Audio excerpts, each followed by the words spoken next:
President Donald Trump is looking to finalize a deal that would hand over control of TikTok to his billionaire friends.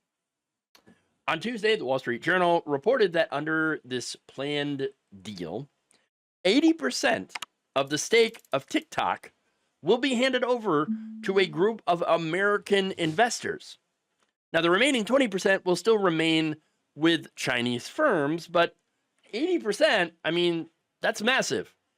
Now, these American companies, by the way, would include investment firm Silver Lake, venture capital firm Andreessen Horowitz, and technology company Oracle. Now, you might be familiar with Andreessen Horowitz because Billionaires, Mark Andreessen and Ben Horowitz happen to be gigantic Trump supporters. They each donated $2.5 million to Trump's super PAC during the 2024 election. Andreessen, who said at the end of 2024 that he was spending roughly half his time at Mar-a-Lago, was tapped as an economic advisor to Donald Trump earlier this year, where he had helped recruit staffers to Elon Musk's Department of Government Efficiency. Doge then, along with Andreessen's help, led the charge to kill the Consumer Financial Protection Bureau. Because, that bureau happened to be investigating him and investigating Elon Musk and actually, delivering savings and recouping losses for the American people after these corporations robbed them. So we don't have that anymore. It's virtually dead. It's been defunded. It takes an act of Congress to get rid of it. But once again, if you take all the money away, you defund it, well, it pretty much can't do its job. And the head of the Consumer Financial Protection Bureau has no interest in doing their job. So there you go. Now, Oracle was founded by Larry Ellison, one of Donald Trump's earliest backers in Silicon Valley. He reportedly advised the president during his efforts to overturn the 2020 election over the next 5 years. Okay, Ellison had accumulated enough wealth to briefly overtake Elon Musk as the world's richest person and has used that vast fortune to exercise and consolidate control over the media. And for his efforts, he will be granted a pretty large stake in TikTok. And not just in TikTok, by the way. Back in August, with the help of Donald Trump's FCC, Skydance, owned by Ellison's son David, purchased Paramount, which owns CBS News. And after that takeover, the younger Ellison changed things at the network, hiring founder of the Free Press, Barry Weiss, and appointing her to a senior editorial role in that company. Okay, and now their focus is on anti-woke. Okay, to show you where that's going. Now, Ellison is also working on a $70 billion deal to acquire Warner Brothers, which would give him control over CNN as well. What they're doing is very, very clear. They are taking over legacy media and turning it all right-wing. That's what they're doing. Look, Elon Musk took over X, made it all right-wing. It's a cesspool now, okay? And now you have other networks, Sinclair Media, massively right-wing, controlled by the Republicans, controlled by the right. That's what they're doing to all the media. And Matthew Gertz of Media Matters warned that one Trump-aligned billionaire family could end up controlling CBS News, CNN, and TikTok. Joining with, of course, X, controlled by Elon Musk, Meta, controlled by Mark Zuckerberg. Yeah, so here we go. Not good. And look, both the Washington Post and the LA Times are shifting their coverage to be more pro-Trump. They don't want to get sued, like the New York Times and the Wall Street Journal. Wall Street Journal, by the way, not a left-wing publication, but they got themselves into trouble, okay, by, actually publishing a story about Jeffrey Epstein and Donald Trump. And so that's why they're in trouble. By the way, they produced that birthday card that Trump claimed was not real. And now those same people are saying, well, okay, yes, that's a real card, but it's not a legitimate card because, we think that it's fake. Look at the signature. It doesn't match, except that it absolutely does match. And so, yeah, there's that.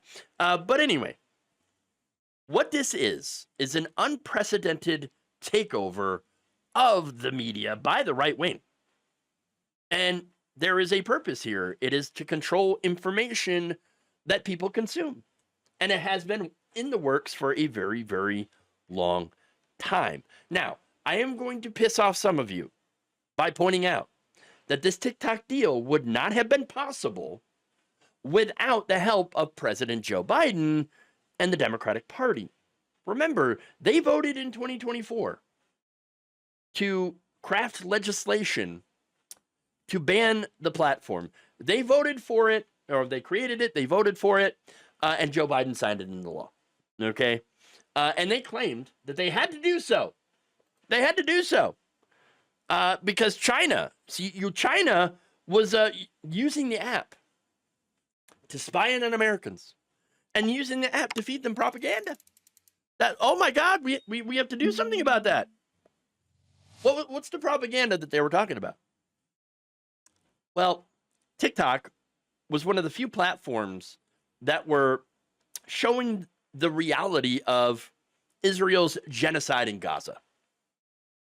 Remember, a lot of Democrats didn't actually care. And I'm talking about Democratic politicians and party officials, okay? Because the Democratic base actually does care a lot about this issue. But the politicians did not. They didn't care about the ethnic cleansing campaign. They didn't care about any of that. And they were very, very angry that young people were getting mad at Biden for sending money and weapons to Israel that were being used against civilians. There was one exchange, by the way, where Secretary of State Antony Blinken and then Senator Mitt Romney of Utah had blamed TikTok specifically as a reason as why the PR has been so awful for Israel. Oh, it's all TikTok's fault. No, it's the actions of the Israeli government in doing a genocide. That's what the bad PR is.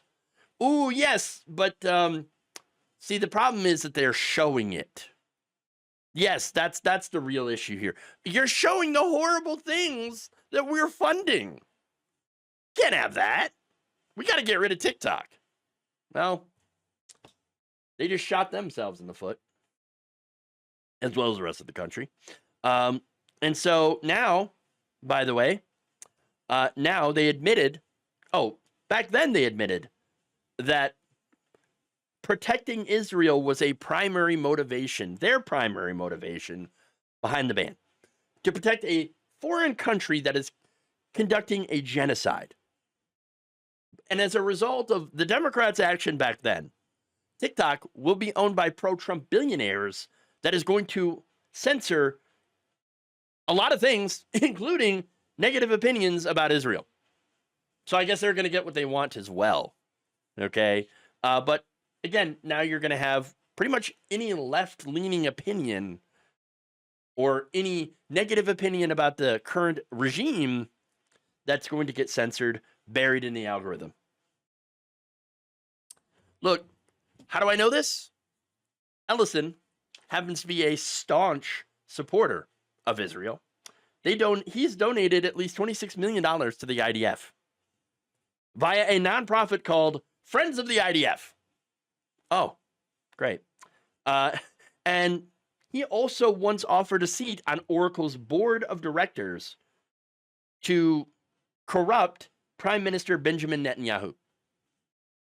So there you are. And that's not all, by the way. Ellison, according to reports from independent journalist Jack Polson, had even coordinated with Israel to spy in on American citizens. That's right. Now, specifically people who supported the BDS movement. So As much as we would want to, as much as liberals want to, you can't really lay this at the feet of Donald Trump and Republicans, because guess what?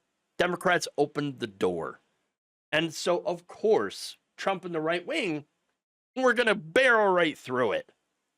The actions of the Democratic Party, who have been against their own base on the issue of Gaza, has allowed for TikTok to be scooped up by a pair of pro-Trump billionaires so that they can use that for pro-Trump propaganda. Great job, everybody.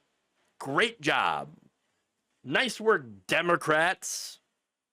And you wonder why I get angry at the party even though we're facing fascism. Well, it's because the actions of the Democratic Party have enabled a lot of this to happen. Look, according to Nathan J. Robinson, editor-in-chief of Current Affairs, the panic over TikTok was always in part because it's a prime source for factually accurate coverage of the Gaza genocide. Now, one of the leading pro-Israel fanatics is set to take control and ensure that young people don't keep getting videos telling them the truth about Palestine. According to the journal, TikTok's new proprietors will not be reconstructing the app's algorithm from the ground up. Rather, they said TikTok engineers will recreate a set of content recommendation algorithms for the app using technology licensed from TikTok's parent ByteDance. Now, people have pointed out that, wait a minute, I thought the stated reason here is, to protect Americans from Chinese, companies that are spying on them. Oh my God. But wait, this deal, and this is according to tech columnist John Herman, he's like, wait a minute, this deal doesn't resolve any of those stated reasons at all. Chinese companies still get a 20% stake, and the American companies will be using that underlying technology developed by the Chinese. But then Herman came to the realization here and said when it comes to the TikTok ban, though, stated reasons were never especially useful. In the end, the TikTok ban wasn't primarily about national security or influence, although this new arrangement will have implications for both, but rather political control and the demonstration thereof. Look, all of what we're seeing right now is coordinated, planned, an attack on information. Okay, that's really it. This regime does not want people to see the truth. They don't want people to know information. And they don't want people to know information so that they can suppress the left while elevating the far right. They do not care about the marketplace of ideas. They never did. Really, in reality, they're all about enforcing political correctness while crushing dissent. Thank you for watching. If you enjoyed this video, please like, share, subscribe, hit the bell icon in order to get notified whenever a new video is released. And if you want to support independent, progressive media through this difficult time where it seems like everybody is shutting down, you can become a member on our YouTube page, you can become a subscriber on Facebook, or you can go to my Patreon. It's patreon.com/Jeff Waldorf. Thank you.